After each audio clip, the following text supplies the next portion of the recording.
Śrīla Prabhupāda, is it possible for one person to be part demon and part devotee in the same person? If he is a devotee, he is not demon at all. If he is devotee. But he may have some demoniac qualities. Yes. That if he is seriously devotee, that demonic qualities will disappear very soon. Kṣipraṁ bhavanti dharmātmā.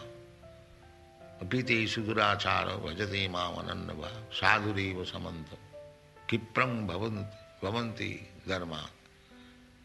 Just like electric fan is moving and you make the switch off, still will find it is moving. So that movement will stop very soon because switch is up.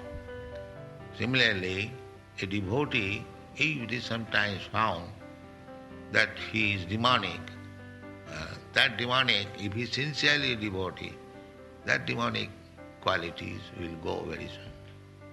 Kṣipraṁ bhavati dharmātmā satsat shanti nigacchati kontya pradiyani hi name bhakta pranasya.